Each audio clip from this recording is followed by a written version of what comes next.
আজ বানাচ্ছি ঠাকুর বাড়ির কাতলা মাছের পাঁচফোড়ন দিয়ে ঝোল। এই ঝোল খেতে খুব দারুণ স্বাদ লাগে। বড় বড় সাইজের কাতলা মাছ ভালো করে ধুয়ে নুন হলুদ মাখিয়ে বেশ আধ ঘন্টা রেখে দিয়েছিলাম। কড়াই গরম হতে সর্ষের তেল দিয়েছি, দিয়ে ভালো করে মাছগুলোকে একে একে উল্টে পাল্টে আমি সমস্ত মাছ সুন্দরভাবে ভেজে নেব। আমি এখানে কাতলা মাছ নিয়েছি, আপনারা এখানে রুই মাছও নিতে পারেন।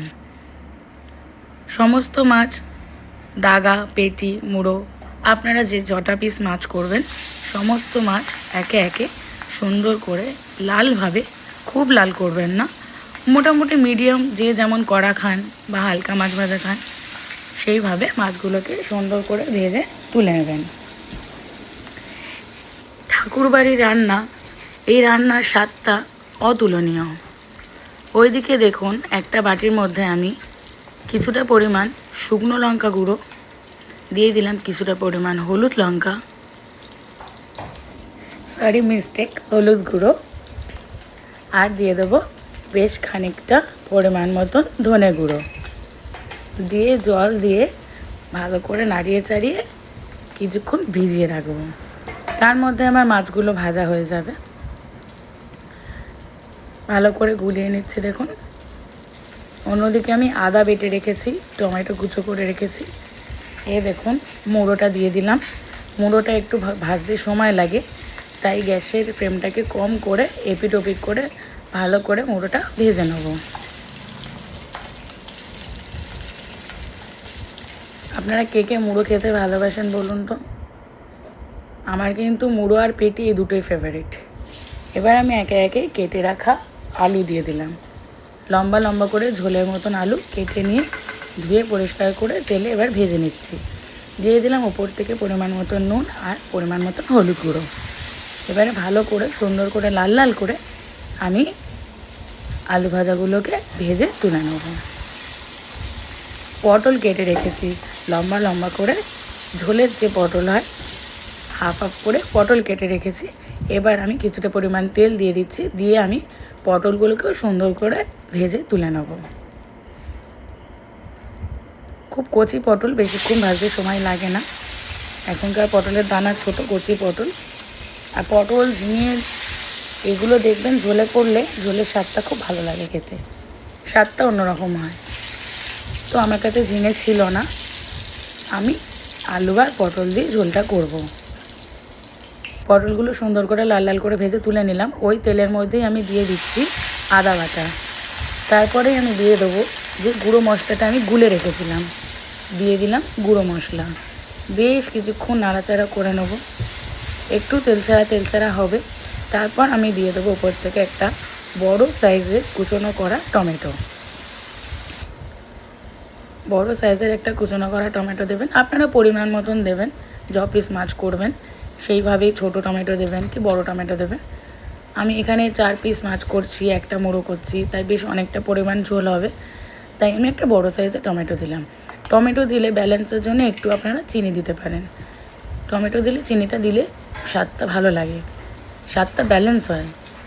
এবার এটা অপশনাল, আপনারা চিনি নাও দিতে পারেন। দিয়ে দিলাম 4-5টা চিড়ে রাখা কাঁচা লঙ্কা। বেশ খানিকক্ষণ কষিয়ে নিয়ে দিয়ে দিলাম ভেজে রাখা আলু আর পটল।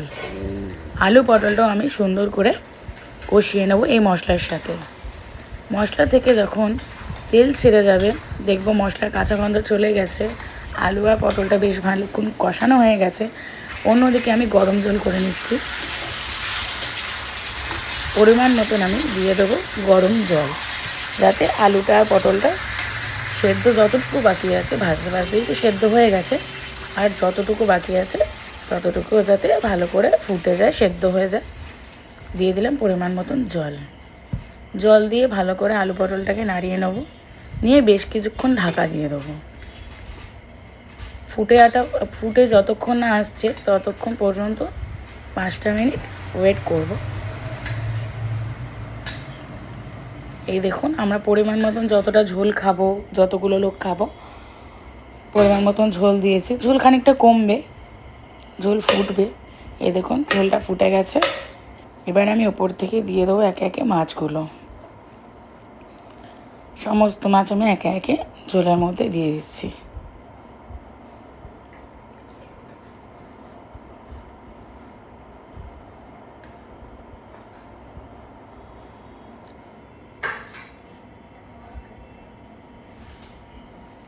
সুন্দরভাবে দেখুন ঝোলটা বেশ কিছুক্ষণ ফুটে এসছে।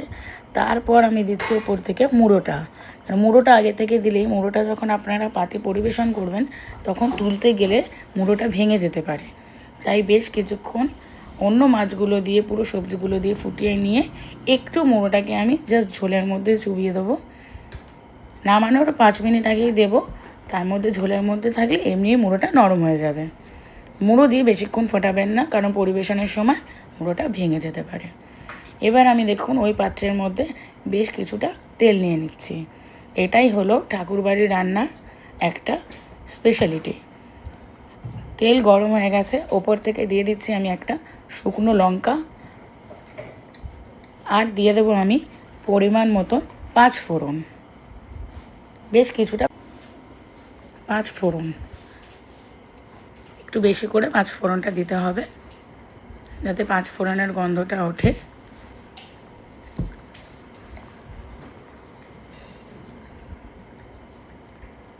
পাঁচ ফোড়নের একটা সুন্দর গন্ধ উঠলে তারপর ওই তেলটা দিয়ে আমি মাছের ঝোলটা ছকে দেবো।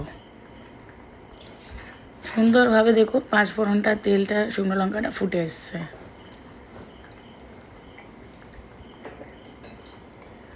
বেশি লাল করবেন না, তাহলে পুড়ে যেতে পারে 5 ফোড়নটা। ঠিক অতটুকুই 5 ফোড়নটা তেলের মধ্যে রাখবেন যতক্ষণ ভালো গন্ধটা বেরোচ্ছে। এই দেখুন ওপর থেকে দিয়ে দিলাম আমি 3টে চেরা কাঁচা লঙ্কা। 5 ফোড়ন তেল আমার রেডি হয়ে গেছে। গ্যাসের ফ্লেমটা অফ করে দিলাম।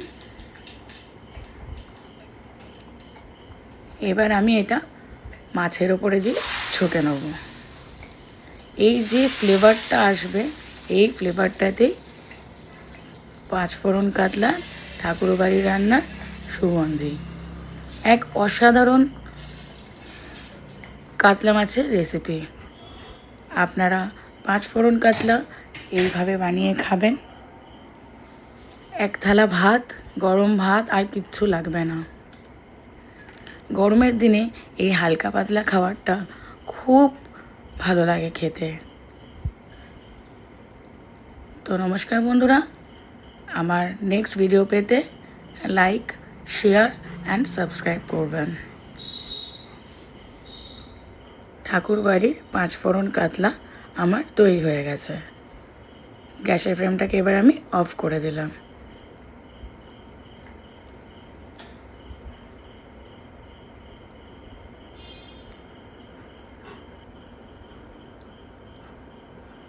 ভালো থাকবেন, সুস্থ থাকবেন, সাবধানে থাকবেন।